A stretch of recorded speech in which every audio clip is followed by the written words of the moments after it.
নমস্কার বন্ধুরা, আজকে আমি বানাবো ক্ষীর পুলি পিঠা। তো এটির জন্য এই দুধ নিয়েছি আমি।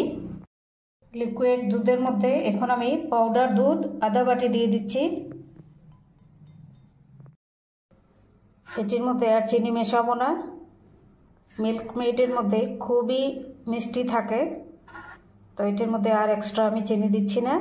খুব ভালো করে এটি এখন শুকিয়ে নেব, ক্ষীর বানিয়ে নেব, তারপর পুলি পিঠে বানাবো।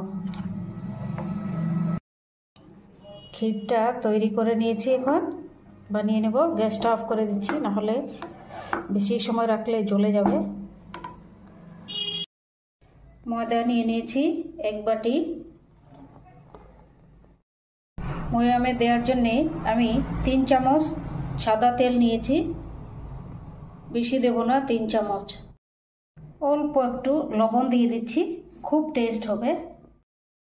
অল্প কুসুম গরম জল দিয়ে আমি ময়দার ডোটা বানিয়েছি, খুব সফট হয়েছে। অল্প কুসুম গরম জল দিলে হয় কি, খুব সুন্দর হয়। ক্ষীরের পুলি পিঠা বানাবো, দেখবেন। এখন আমি পুলি পিঠা বেলে নিচ্ছি, দিয়ে দিচ্ছি যে ক্ষীর হয়ে গেছে।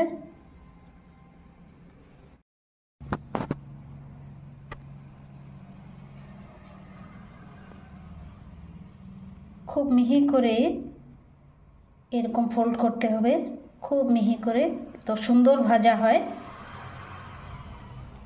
দেখুন,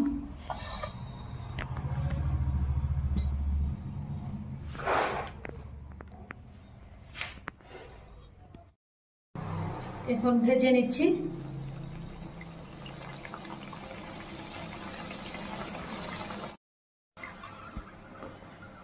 হয়ে গেছে ভাজা। এই যে পুলি পিঠে, ক্ষীর পুলি।